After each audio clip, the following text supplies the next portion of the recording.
Welcome to the Poisoner's Cabinet. I'm Sinead. And I'm Nick. And this is your weekly podcast exploring the lives of the great poisoners and poisoning cases from across the centuries and creating curious cocktails inspired by the tales that we tell. And it's episode 19! Ooh, so close to 20. So close to 20. So close. And then we stop. You say that every time. I know. And it never happens. Want to sleep. You want to have a lie down. You beat me till I do more episodes. Pretty much, yeah. That's the whole crux of it. How are you, Nick? Yeah, all right. I'm bald. It's very weird. You're bald. Oh, yes, you're bald. Yeah. I thought you said you're bald. Yeah, I know you're bald because you sent me a distressing picture during the week going, help me. Help, what have I done? All my hair has fallen out with the help of these beard clippers. Yes, did you mess up the setting by accidentally trimming your hair? Potentially. But I got some good comments at work today. Did you? They think I could look 10 years younger, which means, my God, how haggard did I look previously? Really? Did they just want a pay rise? That's nothing to do with it. I'm not the one who gives out pay rises. Maybe they think you are. That's why they're so misguided. You could just say, yes, Nick, you do look so much younger. How nice. Well, Nick, you've never looked old. Shut up. You look marvellous, darling. Any poisonings this week? No, but it is early days. There's going to be a heat wave this week, so I think the urge to kill will rise in England. Quite likely. For we are not used to the heat. Aircon in the office. Ha ha ha ha. Shut up. You're the one person that I know who has aircon in the office. Ha ha ha ha. I win. Is that what you do all day? You just sit in your office? Yes, going, ha, ha, I just sit in my office going, ha ha ha ha. I'm so very cool. Aircon song. Lovely. Well, Nick, are you ready to drink cocktails and talk about poison? Yes. Or drink poison and talk about cocktails? No, see, it's a lovely summery evening. I definitely think it's a cocktail sort of evening. Well, it's my story. My week. Your story. It's my week. So I got to choose the secret ingredient. As ever, we have a secret ingredient that is inspired by the tale that we tell that will flavour the cocktail at which we shall have. So, Nick, the secret ingredient this week is coconut. Yes. Coconut! See, I don't like coconut, so I think you did this on purpose. No, I didn't know you didn't like coconut. Who doesn't like coconut? Oh, are you one of those monsters who doesn't like a Bounty? Oh, God, no, vile. Or like a Mounds bar, it's called, I think, in America. I love a Bounty. No. Oh, it's moist. Horrible. Moist, coconutty, tropical. Taste of the tropical. No. No? Oh, do you really not like coconut? Oh, I'm sorry. But I love coconut. I can just imagine you as a teenager with a bottle of Malibu. Well, when I was 9, actually, that's when it started. Also, My sister, if she is listening, will also know that we have a slight quirky hatred of the word coconut based on an advert we saw once where a French woman was I swear this is really random, but a French woman describing a yogurt flavour, and on the advert she went, and flavours of coconut. And every now and then my sister leans over to me going, coconut. God, it's horrible. So anyway, with that in mind, I sent you coconut, a classic ingredient. Absolutely, that it is. So we have very much gone for a classic cocktail. Yay. So I do have one question for you. Okay. Do you like getting caught in the rain? Yes, I do. Oh, how I love to be caught in the rain. Because that means pina coladas. Yes. Oh, pina colada. You can't have a cocktail, coconut in a cocktail and it not be a pina colada. Oh. It is in fact illegal. Our local bar does a very curious take on a pina colada. We've been to a few cocktail bars where they try and make it all fancy and strange and distilled. I tried to find a version of that because it's really nice. It is nice. But you know what? I am a fan of a traditional pina colada. It can't go wrong. It's a happy drink and it's not over the top. And this is the most trashy we've gone so far on all of the cocktails. But pina colada, it's a hot week, it's a tropical drink. I am here for it. The rules are with pina coladas you do need to have more umbrellas and sparkly things than you can logistically fit into the glass. Yes. I will put hats on it and feathers. It needs a sombrero. I don't know. I need a fruit hat. So we are going to go now into our isolation kitchens, make this bad boy shake up a storm. So we will see you in a minute. See you in a bit.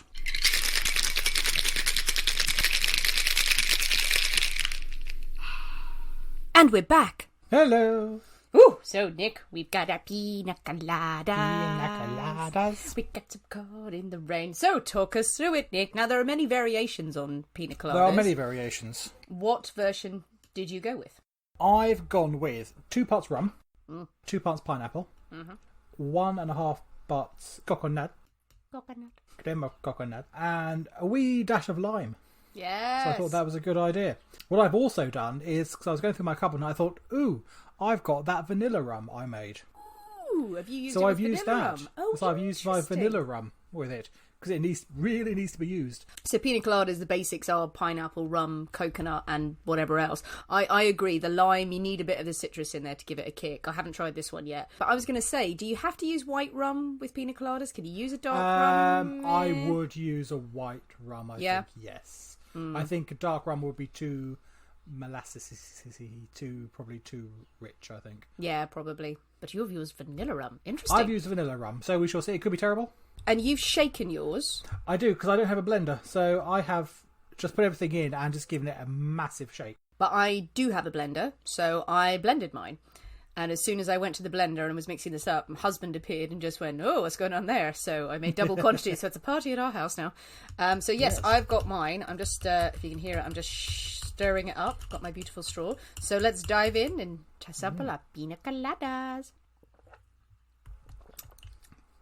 I think that's a very good drink. That is delicious. 100% yes from me. I know it's not particularly classy, and I know it's the kind of the silly beach drink. It's delicious. It's a damn good drink, though. It's refreshing. It's sharp. It's citrusy, and the coconut's not overpowering. Give It's it that. really not, no. Yeah.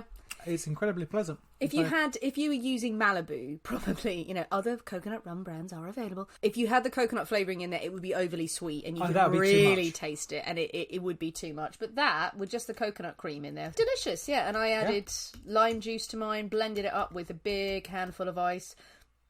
Taste the drink. Tasty drink for tropical times. Resounding success. Everyone can make a pina colada. Mix up yours, and please, we challenge you to make yours as ostentatious as possible. Oh, God, yes. Yeah, we want to see all of the accoutrements that you have in your house in this drink on Friday night. All the fruit hanging off the sides. I want sparklers. Yeah, little umbrellas. I want mine looking like Carmen Miranda. Carmen Miranda. Oh, yes. Oh, that is nice. Do the little dance.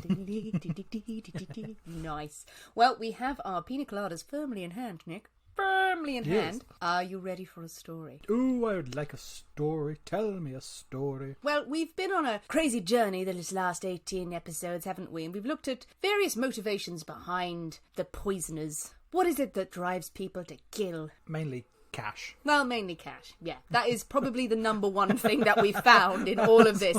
Money, though. Money. Greed. But yeah, we've talked about people who've done foolish or evil things out of greed, out of sheer cruelty. But every now and then, out of love, you find some cases out of love. Well, even last week we had Jolly Jane Topham, who paused in her rampage of murder to try and seduce her brother-in-law. Yes, indeed. By poisoning him. Yeah, it's absolutely guaranteed success, that one. You had the foolish housewives of Philadelphia, didn't you, who thought they could tame their wayward husbands with love potions bought from the Philadelphia poisoning ring. Love potions obviously full of arsenic. Christiana Edmonds, who thought she could win the affections of her handsome doctor neighbour by poisoning everyone in Brighton. We all know love can make you do terrible things, but sometimes love can cause terrible things to happen whether you want them to or not. So this week we are not looking at a cold-blooded murderer. No, we are going to be examining one of history's most controversial aphrodisiacs as we head to the 1950s London to the sad, stupid case of Arthur Ford. Ah, dear old Arthur. Dear old Arthur, getting hints of what we're talking about. So, we are in 1954, post-war, all of that horror's gone, and we're in a large chemical manufacturer's in London, where Arthur Ford, a 44-year-old office manager, works. Arthur has a good life. He has a wife, a loving family, a good fine career, a steady job, always in an office, surrounded by lots of lovely, happy workers. And you can imagine it's the 50s, lots of office girls in the typing pool. Oh, yes. Type. All those pencil skirts, tight-knit sweaters. Yes, Arthur is surrounded by diligent, hard workers in his office. And temptation rears its ugly head. particularly in the form of the shapely, serene Betty Graham. 27 years old, Betty was a sweet, pretty girl, kind to all of her colleagues. She got on well with everyone. And Arthur was in turn very supportive and kind to all of his employees, especially to Betty. Especially to Betty. Oh, he liked Betty. He liked Betty. 44-year-old nerdy Arthur. Oh, he liked Betty. Nothing dishonourable. No, nothing untoward. Nothing base. He just was a simple middle-aged man who wanted nothing more than to get into a 27-year-old woman's pants. That's probably like most 44-year-old. What kind of 44-year-old men have you been hanging out with? All the wrong types.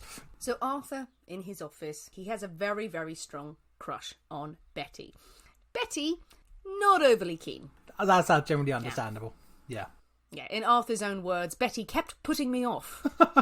Well, why is he trying if he's bloody married? It was the 50s. Oh, that's all right then. His wife was at home ironing, probably. 6 babies. Ironing the babies. Well, she was at home saying, I must get these babies crease-free before my husband comes home. But yeah, Arthur is married and he has children, but he has a crush on Betty and he's clearly asking her out. He's flirting with her and Betty keeps putting him off. I'm not sure whether she was being kind and subtle to him and making up excuses like, I've got to wash my hair, I'm buried in paperwork, I don't speak English. What's your favourite? What's your rebuff of choice? I so seldom need to use them, dear. You just go, anyone, please. Someone love me, please. In the words of Homer Simpson, 6 simple words. I'm not gay, but I'll learn. Works every time. But yes, Betty is either trying to be subtle with him, keeps putting him off, rather than going, go away, you horrible man. Either way, Arthur is not dissuaded. And at some point it comes into his head that Betty needs a little bit more encouragement. Yes, generally that's frowned upon, I feel. Yes, well, it's pretty much rape in so many words, but needs some encouragement, little nudge in the right direction, a little help from our good friend Science to rouse her arousal. Yeah, science will do that. A good documentary will do that anytime. Religion has done nothing for our sex lives. Science is the way forward. Working in a chemical manufacturer's, you can imagine that Arthur has access to lots of chemicals. Shocking. But he's not a chemist himself. You know, it's not as if he's trying to do some sort of Machiavellian deed and thinking, haha, if I just knock her out with chloroform and have my evil way with her, that will work. That's clearly not entering his head. Maybe they didn't have any chloroform. We don't know. But he is an office manager. He doesn't know what's really coming through the doors. He pays no heed to all of the descriptions on the bottles and the chemical names that pass by when he's putting through reports. But one word jumps out at him as he's filling out an order, as he's probably thinking about Betty in her tight sweater. She's got her ankles out, so... We're beyond ankles, and she's probably got a shapely calf. Temptress, that's what she is. And she's naked from the waist down. No, she's a good girl. One word jumps out at him, and one of the orders crosses his desk. It is the word Cantharidin. And this starts to ring a bell with him, because he realises Cantharidin, he's heard about this. It is the same component as the legendary Spanish fly. Let's see, what has he been doing that he knows about Spanish fly? And that rings a bell in his head. It's a good question. So what's I would say what sort of websites, but no, not in the 50s. Did he have the first website and that was all that was on it, just aphrodisiacs? Well, I think pretty much porn, yeah. I think the first time anyone started, like the World Wide Web, what was the name of the guy who started, well, whatever, whoever started the World Wide Web? Huh? Tim Berners-Lee. Tim Berners-Lee, when he started the World Wide Web, he'd put it up, within 5 seconds it was filled with porn. It was filled with porn. How he knows about Cantharidin and Spanish fly, we can only assume it's passed through folklore. Because he's been reading some saucy books. He's been reading some saucy books. Spanish fly is reportedly a very, very powerful aphrodisiac. And it is something very firmly rooted in folklore, for reasons that will become clear. Nick, do you have a favourite aphrodisiac? Oh, I mean, Spanish fly is right up there. What other aphrodisiacs do you know? Not many, to be honest. Not generally come up. Well, you know, there's things like oysters and asparagus. Yeah, I don't like oysters. You don't like them? You don't like oysters? Don't like If someone was coming up to you in a sensual way going, oyster cake, no, get out! No, none of that. Don't do your oyster dance with me. I don't think they do a dance. Is that not how it works? I don't know. I like oysters. I mean, they are pointless, but I like, well, because they are, you just swallow them whole. The good thing about oysters do work, but not for sexiness, I don't think. Is the point about oysters is they're such a hit of protein, and they make you feel amazing, because anything that gives you sort of more protein or like a massive hit of nutrients will make you feel amazing. And generally you feel amazing, you want to have sex. Or go for a run. One of the two. One of the two. Could go either way. Either way. It's the same result at the end. I don't know how you run, but...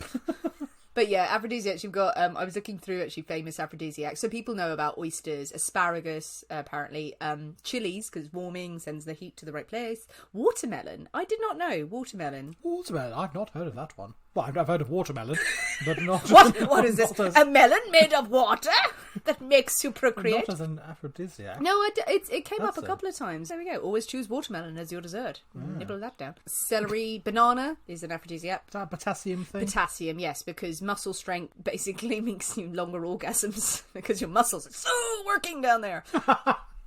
Some slightly more bizarre ones. Piranha head soup. Oh, classic. Classic, absolutely. Piranha head soup. Does it for me. The piranha itself, not so much, but put it in a soup. Lovely. Leaf cutter ants. So just eat some ants. My personal favourite, baboon urine. Or quite. Well, it's specifically said to keep your lover faithful and wanting more.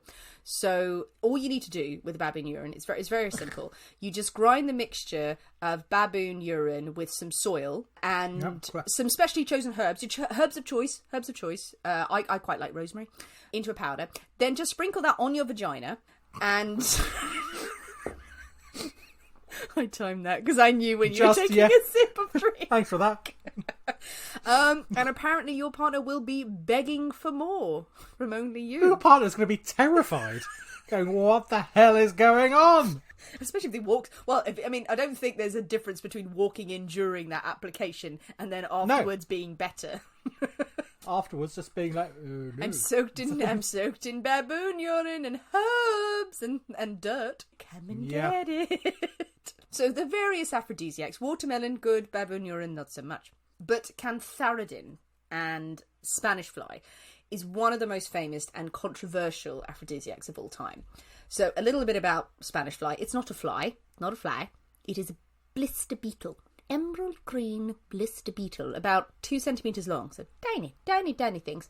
They're found all over. They're not exclusively to Spain. I don't know where it came up with Spanish fly, but Asia, Siberia, Southern Europe, parts of Britain, you can find them. It's interesting, the Latin name, Lita vasceratora, comes from the Greek word for rage and frenzy and blister. So blister rage frenzy, basically, is what this fly means. Without going to David Attenborough, the male beetles produce the cantharidin, which is a toxic blistering agent, as a defence mechanism, but they also produce it as a gift to the females during mating.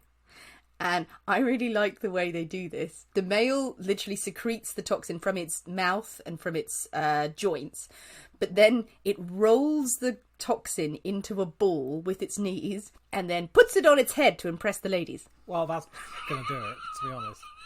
I'm wearing a poison hat. I love you. I just think that's really cute. The little beetles with the thing on his head. Cantharidin, though, is fine for the beetles. The toxin makes the males more virile in the sexy act. But for humans, not so much. Cantharidin is extremely toxic. It causes skin irritation, blistering, shocking, bleeding, if taken internally, gastrointestinal bleeding, organ failure, and death. Horribleness all round. It has been used in small doses as a topical medicine for skin conditions in humans and in animal husbandry, but if ingested even in small doses, it will kill you quickly and painfully, and there is no antidote. So it's a little bit surprising that for centuries it has been used or touted as a very successful aphrodisiac. The reason for this, not so clear. A reason is because of the erections. Can I please have that as my ringtone? Yep. It's just that you is, going, that is the reason. The reason is the erections. Yeah. Oh, the erection. Oh, please, Dr. Nick, tell us about the erections. No, I'm stirring my happens. drink in anticipation. Does it, though? Does yes. it? I don't speak from personal experience.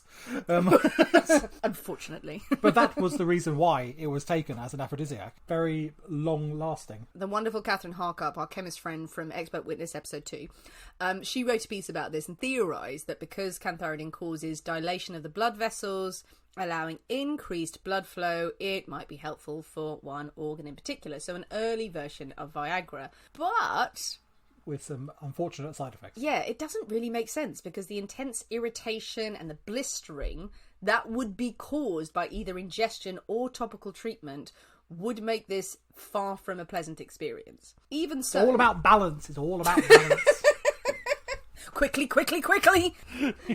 It's very painful, but my God, look at the sides of it. Indeed, in folklore stretching back centuries, Spanish fly is mentioned repeatedly as a means to an end in more ways than one. In the Roman Empire, Empress Livia put Spanish fly into into the meals of her rivals to induce them to commit sort of wanton acts of carnality, to make them go into a sexual frenzy and have all sorts of sexual encounters, and their reputations would be in tatters as a result of it. I mean, this is in the Roman Empire, so God knows what it did. It was also used, Cantharidin powder was also reportedly used as an aphrodisiac sweet, or pastille de Richelieu, because the Duc de Richelieu offered them to his mistresses. And in the 18th century, King Louis XV's mistress was said to have taken these kind of powdered sweets herself, or given them to the young women to prepare them for their duties with the king. Obviously, she was the headmistress and all the women had to come through. So yeah, apparently cantharidin was handed out. But perhaps the most famous reference to cantharidin and Spanish fly belongs to none other than... It's the Marquis De Sade. The Marquis De Sade. Yes, the most famous pervert of them all. Who was said when he used it in aniseed sweets. He did. Which would have been perfect for last week as well. Last week, there we go. Cantharidin in his aniseed balls. Or maybe his balls were made of aniseed. You don't know. Potentially. Potentially. But this is crazy. Like that, to have two stories where aniseed balls comes up, the worst sweet ever. Why was everyone obsessed with aniseed balls? They're all mad. So, what do you know about the Marquis de Sade, Nick? He was a bit of a weird chap. It was wrote lots of books. Was it 100 days? Or 120. Not 100. 120. No, that was his early draft. And then was it Justine was the big one he got mullered for. Yes. That did not go down too well. Must admit, I've not read either of them. I've not read them in full. He's one of those chaps when you read chapters of them, you think, how bad can it be? And you have to throw the book across the room. I've read excerpts. Yeah, I've read excerpts. I've not read the entire thing because some of it's pretty grim. Exactly, and not harsh stuff. Nice stuff. It's not like where you get sadism from, so it's not going to be nice. Yeah, sadomasochism not in the fun way, not in the 50 Shades of Grey kind of way, which also we've all read. Not sadomasochism, only sadism. Sadism comes from him. Masochism comes from an Austrian chap called Leopold von Sacher-Masoch. Did you make that up? No, I didn't. It's honestly true. Amazing name. And that's where you get masochism from. He wrote Venus and Furs. Yes, Venus and Furs. And he was a minor... I'm going completely off tangent. Okay, go for about it. My knowledge of sadomasochism. It's what the people want to hear, Nick. He was a fairly minor noble in Austria, I think early 1900s. And he had this absolute obsession with one of his mistresses, who he got to be the woman who dressed in furs and would dominate him, which is where you get the masochism from. Because masochism is getting gratification from being sort of receiving pain, isn't it? Yeah, receiving pain or receiving humiliation or being dominated.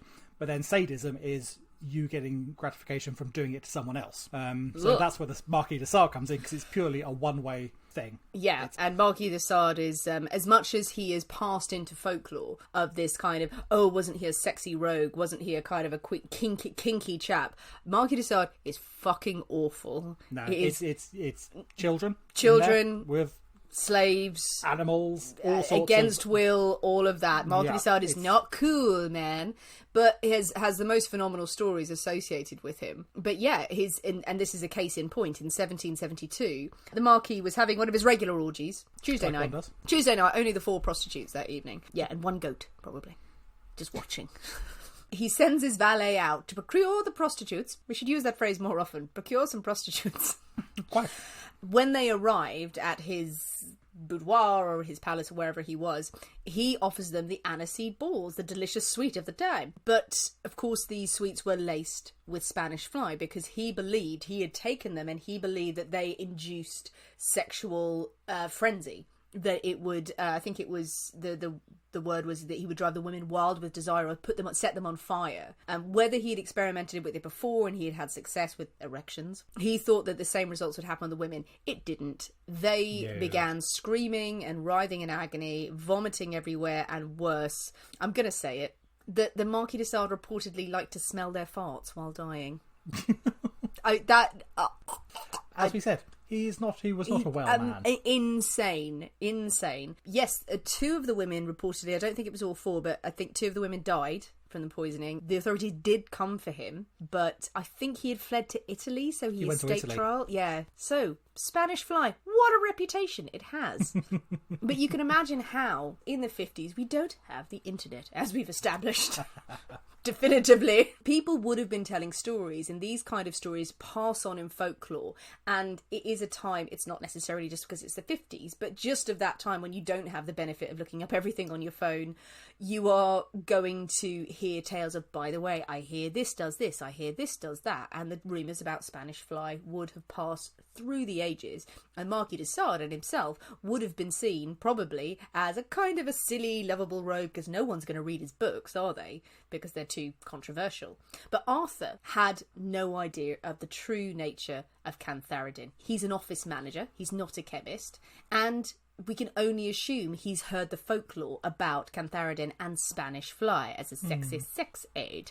He would have been thinking, Marquis de Sade, he used that. Oh, wasn't he a saucy chap? And wasn't he a jolly chap? Wasn't he a jolly chap rather than a horrible deviant and paedophile? So there was Arthur, suddenly aware that he has access to, as he understands it to be, a sexy love potion, something of an aphrodisiac that might persuade young Betty to favour him. He wanders into his chemical stores and he asks the people who work there casually about Cantharidin, how this comes up in conversation. You just walk in and scream, Cantharidin, please tell me. He is told in no uncertain terms that it is a #1 poison. It's up there with strychnine in people's opinions. And he replies, in that case, I'd better not have any of it, and backs out of the room. But where do you keep it again? Which cupboard is it in?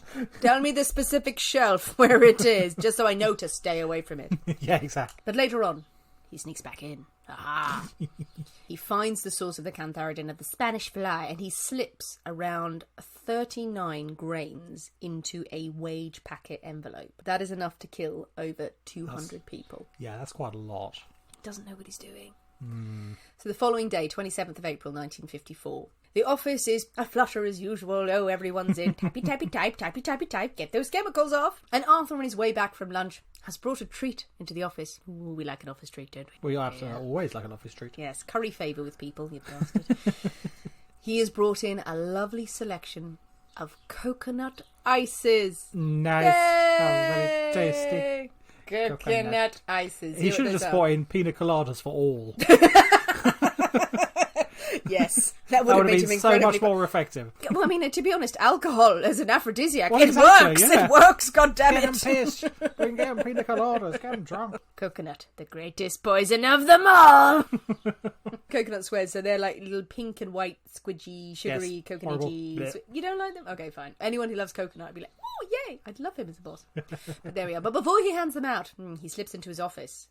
He has an adjustment to make. He takes a pair of scissors, and in 2 of the coconut ices, he slips in granules of the Cantharidin. And so then he goes around the office, handing out coconut ices very specifically. Be really careful about how you do that. Make sure the right person gets the right one. Very specifically. He hands them out. He doesn't just hand them over. He just goes, for you, one for you. Get away from that. Slapping hands away. Goes over to Betty, hands over very particularly one sweet. He has a sweet himself as well, and the others are around, so he's pretty sure about how he's administered. And everyone enjoys the sweets, and it's a lovely day in the office. Oh, what a lovely, lovely day.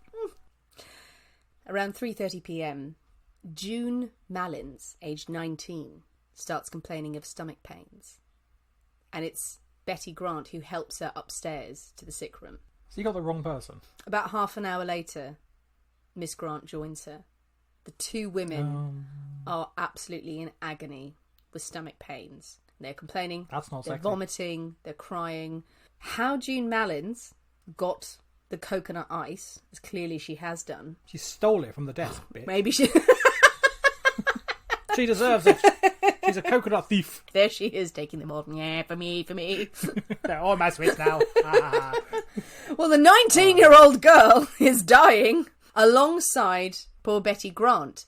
At this point, Arthur says he's also unwell. He's complaining of a headache and is looking a bit faint and lies down in his office for a bit, while the two girls are upstairs very clearly screaming and crying from the effects of what has been given to them. A doctor is called and all three of them are taken to hospital. Miss Mallins, Betty Grant and Arthur Ford. Arthur recovers. Yeah. The two women deteriorate rapidly, and a short while later they are both dead. You God. There is no cure. No. I mean, how did he possibly think this was going to go well? Didn't know what he was doing. Idiot. Given the bizarre circumstances of the women's death, a post-mortem examination is carried out. And of course, Cantharidin is found in both women's bodies. The Cantharidin that is found is around 10 times the lethal dose. So Ford is arrested. Arthur is arrested. So they know it was in the coconut. They know it's in their bodies. Yeah, but so how do they arrest Arthur Ford? Clearly something has gone wrong, because there's no way these women would have taken Cantharidin, and all they can assume is that they've interviewed people and said they all had some food that day. These two women, they can trace it back to, like, well, what has everyone eaten? And they go, Arthur came in with these sweets. So... Arthur came in with these and said, fair. what the fuck has gone on? Because there's no reason for Cantharidin to be in their bodies. But it just goes to show that Arthur had no idea what he was doing. He was basing this on thinking it was some sort of herbal treatment, whatever was going through his head, shove it in the sweet and she'll have a bite of it and it'll be fine. He didn't mean, apparently, to give it to the 19-year-old girl.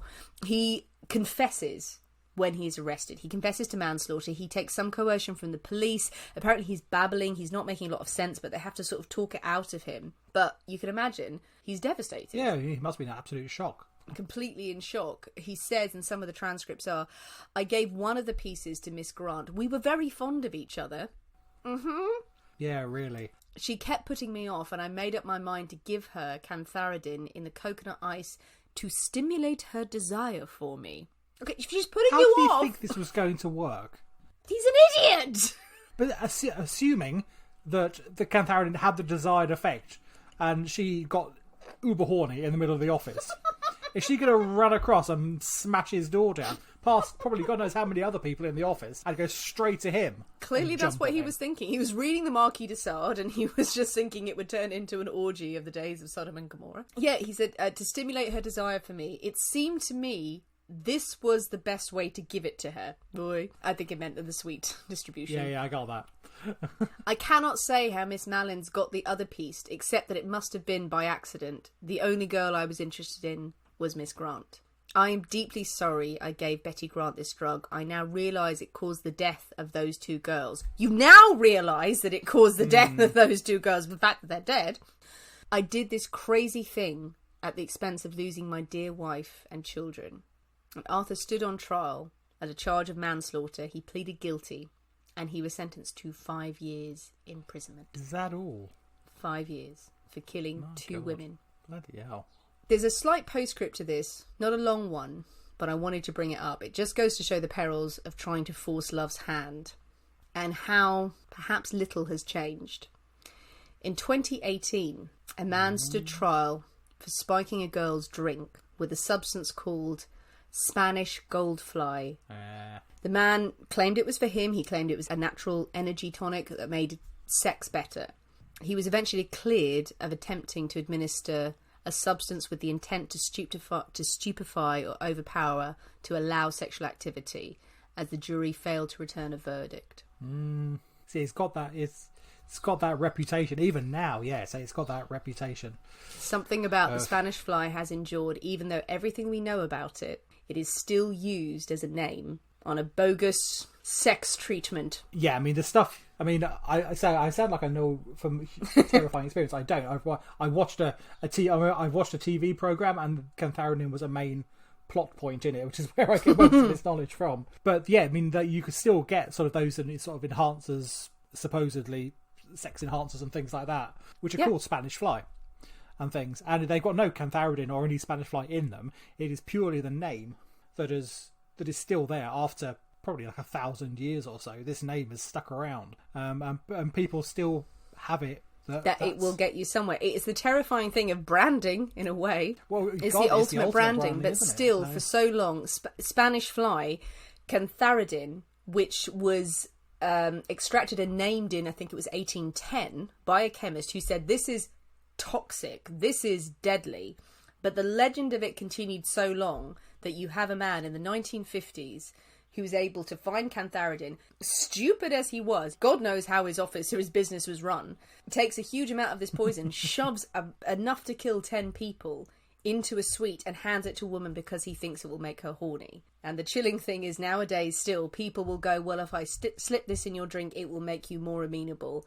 It is a horrible foreshadowing. Okay, we're ending on a high and a nice jolly note, but it's true. I mean, while this is a kind of a funny thing about aphrodisiacs, it is the story of Arthur Ford, but it has a legacy. Possibly more so than anything else. Maybe, arsenic and strychnine and all of the poisons that we've dealt with, the horror of what they caused was discovered long ago, and we name them as poisons. But now you still can get, as little as 2 years ago, branded drinks and powders going, this will help you be a lover. So there we go, on the slightly bittersweet tale of Arthur Ford and Spanish fly. Yes. It is a terrifying thing. Especially the Marquis De Sade is a fascinating character. Terrible, terrible man. But and I was going to do an episode on him, now I shan't. You can still do an episode on him. I might do something. I think Marquis De Sade possibly deserves more episode content in the future. I think we can talk about him at length. A deviant and horrible man that he is. His history is fascinating, and again, all these folklore poisons that we've got that have just been passed down and down and down, and people just taking their legend at face value is quite terrifying. It's the little poisons that we don't know about. What do we think of Arthur then? I think Arthur was obviously. Well, I mean, it's incredibly sad, isn't it? Obviously, I mean, I can't imagine he was happily married if he's gone down this track. Oh, I think to be honest, I don't care if he was happily married or not. Don't date rape women. Oh, no. Yes, there is that. But to be, I mean, he's obviously just a very sad little man. Yeah. Who has done that for whatever reason he felt that was the only way to do it, to get what he was after. Though clearly she was not interested in a man 20 years older than her, which is not entirely surprising. But that he felt so compelled to do such an extreme, terrible thing. It seems that from the police reports and when you read his testimony and what he says, that he's clearly a man who is not all there in the end, because he never thought he was going to kill 2 people. He never intended to kill absolutely. People. I have no doubt that his intentions were not never his intention. Absolutely. His intentions were not honourable, really, on the face of it. No. Clearly he thought it was fine to coax her along, and in an office environment it's just one of those classic things of like, oh well, she was leading me on and so I just thought I'd tip her over the edge, and it's just like, well, she has every right to tell you to fuck off, quite frankly, mate. It just, how horribly wrong. It's just the ego and just thinking, oh well, we'll just nudge her along. 2 women a day. And yes, I mean, you would research this stuff. You would work out how much you would need, what quantities or something like that. Surely, if you want, that's the effect that you wanted to have, you would work out how to do it. You've already been told by the person who was in charge of that storeroom, this is a number one it is a poison. Stay away from it. And he's still just thought he was smarter. He's possibly the stupidest person we have spoken about. I think potentially we had so many criminal masterminds in a way, and even people who were psychopaths or sociopaths, where it was just driving them to these insane acts where you can kind of in court go, well, they're absolutely mental and they have no empathy. This is just a very egotistically stupid man. This is just a stupid person. There's no other word for it. It's just complete complete stupidity. You would take such action without having the foggiest idea what you were doing. It does make you think about the Marquis de Sade. If it is a bit of that, if the folklore, the tales have passed through the centuries, that Spanish fly is an aphrodisiac, and Marquis de Sade's story was famous. Again, he did that intentionally. He did that with the intention to hurt and to damage. Yeah, absolutely. Yeah, he did not care. That if for him, I suppose, the more pain and discomfort, the better, really, because that was and his how thing. romanticised that time can be. Oh yes, well, I suppose it is. Yeah, going back to that. Yes, that sort of. It's not far from the romantics, is it? Yeah. Classical age sort of thing. It's looking back at it with, as we all do, that sort of nostalgic sort of thing of the romance of this dashing count in his palace or his castle sort of thing, doing terrible things. Well, yeah, until I'd read about the Marquis de Sade, until I actually read a bit more into his history, and that was fairly recently. I'd always know, okay, Marquis de Sade, he wrote these things, he wrote some sexy books, he was just progressive or whatever, and then you look into it and go, fuck no. There was very much a slightly sort of voyeuristic thing with him as well, is that you want to know what he did. Yes, that is that little not bit in of... yeah I suppose it's one step away from like reading 50 Shades and all that sort of stuff. Yeah, you want to read the salacious details, and we all have. I must admit I haven't read 50 Shades. I have totally skipped to the dirty bits in that, So, but and they're pretty tame compared to the Marquis de Sade. There's a Marquis, you read it and go, oh my god, I'm scarred for life. And it's in French. It's French. It's doubly hard. Je suis le sexe. What does that mean? Oh, well, there we go. The power of aphrodisiacs and how they can be mishandled.